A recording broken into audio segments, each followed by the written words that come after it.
bibigyan ko kayong lahat ng biyaya ngayong gabi. Dala ko si Share. Share your blessings. Kaya yung favorite kong element nagsisimula sa ABC.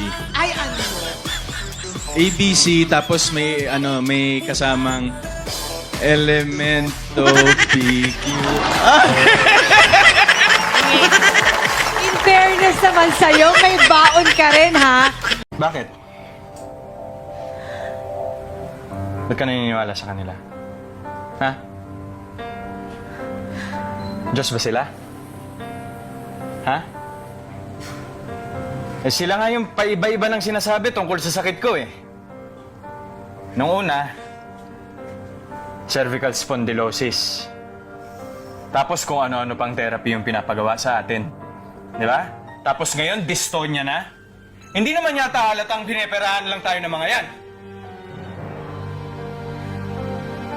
Hindi ka naniniwala sa mga resultang pinaggagawa sa mga test.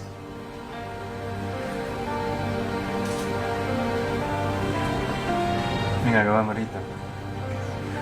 Tinawagan ako ng asawa mo dahil hindi ka niya makontak. Oo. Ito na ako. Uwi ka na. May pamilya ka, di ba? Yun ang pakialaman mo. Jerome.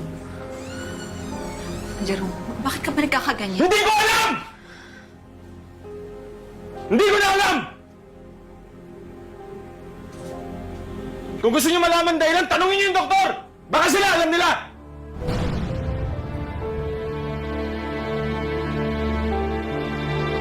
Hello Kathleen fans! Yung mga main items natin mga kasembreros ha. Itong mga tao or mga fans, napansing lumobo ang tiyan ni Ma'am Catherine no, dun sa Impolo event niya mga kasembreros. And then si Alden nga ba ay nagpadala ng flowers kay Mami Min kasi nagpost ito sa Instagram story. At saka itong kakulitan nga ni Sir Alden mga kasembreros sa mga jokes nila kagabi sa Stars on the Floor. So ito yung ating main items ha. So, pinakauna na nga dito, may mga fans na nakapansin kasi dito sa suot ni Ma'am Catherine na denim tapos mahaba, no? Yung balot na balot siya mga kasembreros. So, napansin nila yung tiyan ni Ma'am Catherine na parang lumobo, no? Parang buntis na naman daw, no? Ito na naman yung issue mga kasembreros. Kasi parang nakatali, no? Yung denim na suot ni Ma'am Catherine mga kasembreros na sobrang ganda doon sa Impolo nila na business mga kasembreros. So itong mga tao siguro naghanap na lang naman ng issue no na kesyo ganyan-ganyan, buntis na naman. Kasi naalala ko nung papunta siya ng Australia tapos nasa airport dito na old video naman yon, naka-black siya mga kasembreros no. Na parang sabi, parang buntis na naman. So parang kada taon na lang, kada after 4 months, ano na naman, buntis na naman yung issue, ganyan. So parang nakakatawa itong mga taong to. Siguro napansin lang, ganun kasi na parang si Ma'am Catherine na pag makapal yung kanyang suot at saka balot na balot siya. So may mga times na ganun mga kasombrero. So talagang kasi nagkakalaman na si Ma'am Catherine no. So nung pumunta siya ng Australia tapos patid na parang lumubo ang tiyan, ganyan. So yung kadilang sinasabi ay buntis na naman, ganun. So which is hindi totoo mga kasombreros no. Ang mga tao ay nagbibigay lang ng kumbaga pa ng maling impormasyon or issue mga kasombreros. So 'di ba parang nakakatawa na after 4 months, after 1 year, buntis na naman. So, nakakatawa itong mga taong to mga kasombreros. Pero hayaan na natin sila. So, kung saan sila masaya mga kasombreros. So, kung si Ma'am Catherine ay affected sa mga ganito, siguro matagal na siya nagsalita, nagpa-interview and so on mga kasombreros na, pero hindi dead ma lang siya, phenomenal box office queen at gumagawa busy sa kanyang trabaho mga kasombreros.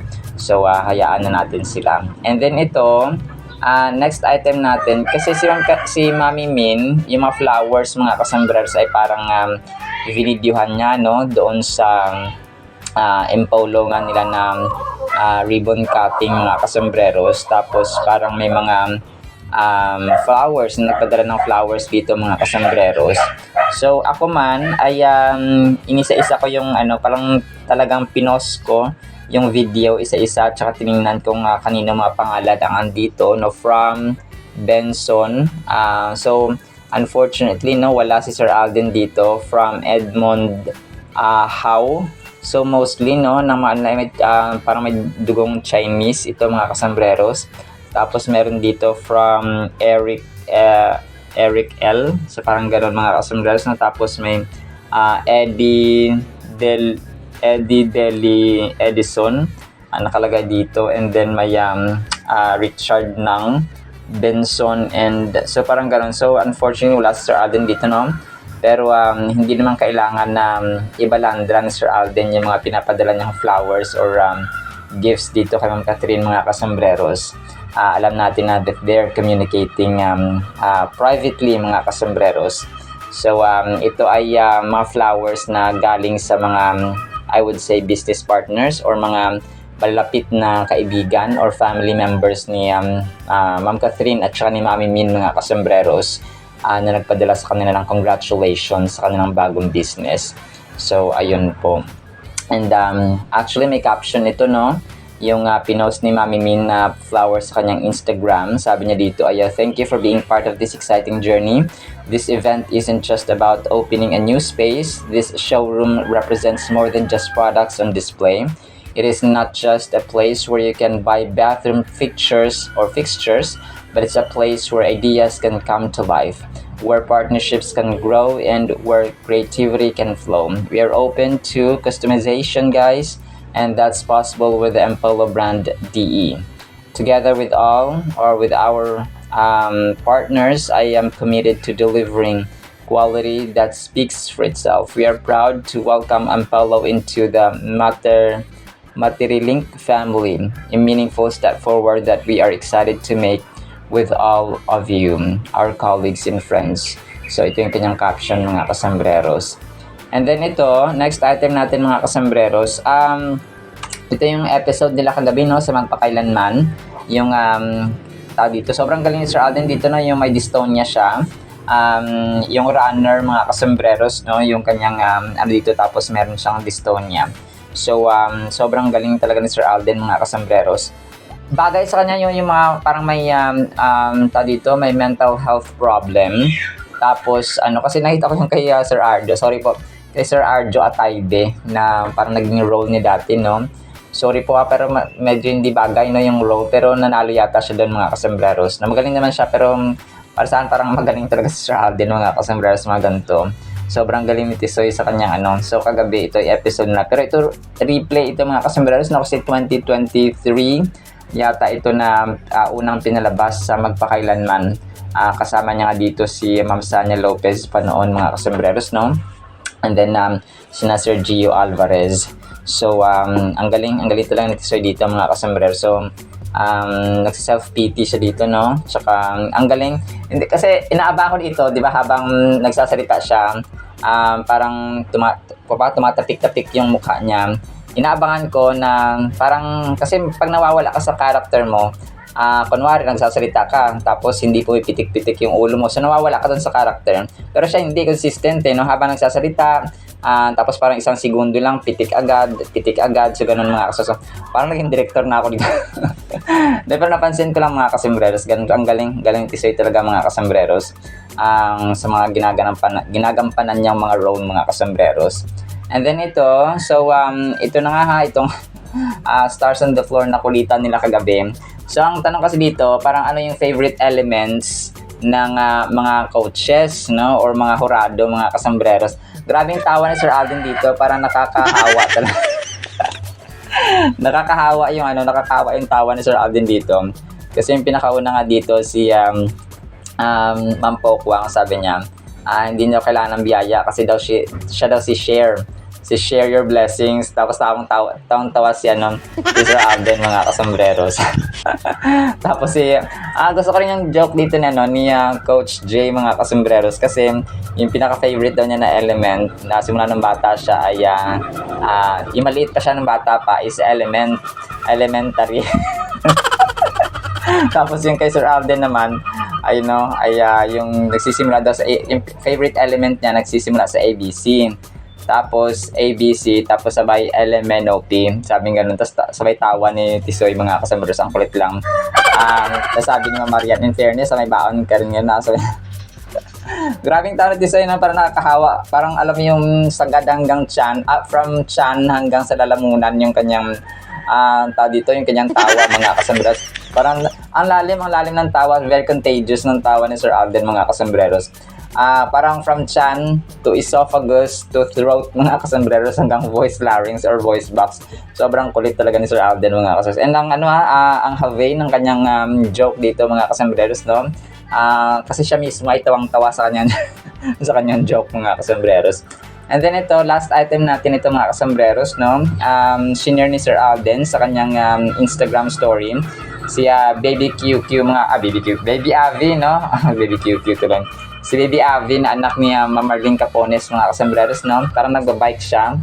Sa parang inspired by Sir Alden ito mga kasambreros, no? Ni Tito Tisoy niya, na kung saan ay ang babing ito ay spoiled kapag nandyan si Sir Alden. Kasi nga, ay mahal na mahal ni Sir Alden, no? Yung mga batang malalapit sa kanya mga kasambreros. So, turo mo lang bibilhin ni Tito Alden. Sana all. So, ganun kagalantin. At ka-spoiled ang mga baby, mga kasambreros, no? Kaya Sir Alden. Alright, so ang kulit lang. So, actually, yan lamang no, sa ating Kathleen items. Sana po ipakinggan po natin ang Word of God. Today is September 28, 2025, Sunday na po. Blessed Sunday po sa bawat isa at sa atin pong pamilya, no, sa bawat tahanan po dyan. Sana po ipakinggan po natin ang napakagandang salita po ng Panginoon. At para po sa ating Word of God ay sobrang unique nito mga kasambreros. Ang title po kasi natin ay mga camelyo or camels. Isaiah 60 verse 6, the multitude of camels shall cover your land, the dromedaries of Midian and Ephah. All those from Sheba shall come, they shall bring gold and incense, and they shall proclaim the praises of the Lord. Grabe no, napakaganda po nito mga kasambreros. So ang mga kamelyo ay mga desert, mga desert animals sila, no? Kasi nga ay parati silang nakatira sa mga Middle Eastern countries na kung saan ay tuyo na tuyo ang lupa mga kasambreros. So ang dromedaries dito mga kasambreros na term ay plural po ng dromedary. So ang dromedary naman ay isang uri din ng camel mga kasambreros, no? According sa ating research. So ang verse na ito, yung pag-mention po ng herds of camels ay nagsisimbolize po ng abundance and prosperity. Kasi kapag meron kang maraming hayop, no, kapag meron kang maraming rancho for example, ay nagsisimbolize yan na ikaw ay nakakaangat at prosperous sa buhay. No, medyo nakaka-LL ka. Ibig sabihin ay nakakaluwag-luwag mga kasambreros. So camels are valuable assets in ancient times, used for transportation and trade across vast deserts. Kasi nasa time din ng di ba, nung three wise men na kung saan ay hinanap nila si baby Jesus Christ, no, nung sinilang siya mga kasambreros para tingnan at bisitahin ang Messiah, no, na isinilang mga kasambreros sa manger. Ang sinakyan din nila ay mga camels. So mapa-biblical at saka ito po kapag marami kang marami kang baka, marami kang kambing, marami kang tupa. So it signifies kumbaga pa wealth or abundance mga kasambreros sa ancient times. And maging sa ngayon, no, kapag marami kang kahiyupan ay ikaw ay may tuturing na nakakaangat sa buhay. So envisioning herds of camels covering the land conveys a sense of wealth and blessings overflowing in the land being described. So ganun siya mga kasambreros, no? Kumbaga pa napuno na coveran ng mga camels mga kasambreros yung isang lugar or yung isang lupain mga kasambreros. So it further connotates na yung lugar na iyon or yung may-ari na mga camels na iyon ay may datong may kayamanan or mayaman mga kasambreros. Furthermore, the reference to young camels from Midian and Ephah highlights the diversity and richness of the blessings. Midian and Ephah were regions known for the productivity and fertility, so the inclusion of these specific camels suggests a bountiful mixture of resources and gifts. So part yung Midian at saka ang Ephah kasi ay mga rehiyon nito mga kasambreros dati, no? If I'm not mistaken, part ng Egypt ay mga abundant sila, no, sa mga hayop. So this verse serves as a vivid depiction of God's promise to bring flourishing and abundance to His people. So with various blessings flowing in from different sources. So tayo, no, ang relation, kung pa ang connection nito sa atin ngayon mga kasombrerers ay abundance, no? God is the God of provision. That is why one of His names ay Jehovah Jireh. Okay, Jehovah Jireh mga kasombrerers, kasi nga He will provide, no? Kasi nga dito siya yung source ng lahat-lahat. So imaginein mo, infinite, no, endless, limitless, boundless mga kasombrerers ang kanyang yung kanyang blessings. So pag 'di ba may mga spring, may mga tuburan na nakita tayo mga kasembreros, tuburan ng tubig, no, or bukal ng tubig. May mga times na 'di ba yung free flowing yan, yung tubig mga kasembreros sa isang bukal or sa isang spring. Na kung saan pwede tayong kumuha ng tubig, no, especially sa mga bundok, no, ganun siya. Pero kapag tag-tuyot or tag-init na, pag mahabang panahon, nadadry din yun mga kasembreros. Natutuyan, unlike sa ating Panginoon na hindi siya nauubusan mga kasembreros ng source mga kasembreros. Kasi nga siya mismo ay Diyos. Siya ay Diyos mga kasembreros. That is why everything that's from Him ay hindi natatapos at hindi nauubos. So ganun po siya. We reflect on this verse reminding us of the richness of God's provisions and the diverse ways in which He blesses His children. This verse encourages us to trust in God's provision and believe that He will cover our lives with blessings and unexpected sources. So minsan may mga bagay na may mga blessing tayong unexpected mga kasembreros na hindi natin siya, hindi natin na-expect na may blessing, ganyan-ganyan. So minsan natutuwa ako kasi yung iba ay talaga nagpapakita ng suporta sa Kath din, no, sa ating YouTube channel mga kasembreros, na kung saan ay kasi parang meron siyang tawag dito, parang pwede kang mag-comment tapos may amount, no, parang ganun mga kasembreros. So hindi siya GCash ha, pero parang pwede sa parang part yan ng feature, bagong feature ng YouTube. Kasi diba sa TikTok pwede ka mag-send ng stars, sa Facebook pwede ka mag-send ng stars. So dito rin sa YouTube parang pwede ka mag-send ng stars. So parang ganun. So may parang may one time yata nag-send ng ganun mga kasembreros sa ating YouTube channel, and nagpapasalamat po ako, hindi ko nakuha yung pangalan. Pero more than the monetization, no, more than the money, ay may mga blessings tayo na dapat pasalamatan sa lahat ng aspects ng ating buhay. Kasi yun nga, yung financial ay isa lamang sa mga aspects ng ating buhay. Meron tayong relational, may spiritual, lalong-lalo na aspect natin sa pagbabasa ng Biblia, pagpapakain ng ating kaluluwa, pagsunod sa kalooban ng Panginoon. Meron tayong physical, meron tayong mental, no, ang peace sa ating isipan, meron tayong medical, no, meron tayong relational mga kasembreros na mahalaga. So yung financial ay isa lamang sa aspects natin. So pero po, so kung kaya kapag tayo ay binibless ng Panginoon sa spiritual natin na buhay, kailangan natin pasalamatan yan kasi sobrang mahalaga. Ang pinakamahalaga na aspect ng ating buhay ay yung spirit natin mga kasembreros, na nagpapakain tayo at saka gumagawa tayo ng kalooban ng Panginoon mga kasembreros, kung kaya na-feed yung ating spiritual aspect.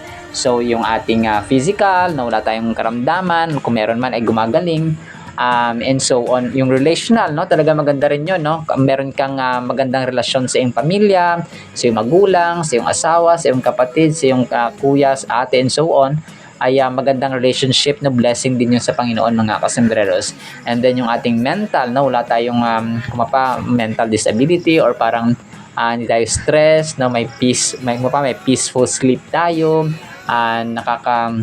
pag-isip tayo ng maayos mga kasembreros, and so on. Moreover, the reference to Sheba, a wealthy kingdom known for its riches and trade, adds to the narrative of nations coming together to honor God. So grabe, no? So dito masabi na yung kayamanan natin ay hindi siya masama kapag ginagamit natin sa pag-honor at saka sa pagdakila ng Panginoon. Kasi ang Diyos natin, He is a provider, no? Ang gusto niya sa atin ay hindi tayo maging maghirap mga kasembreros.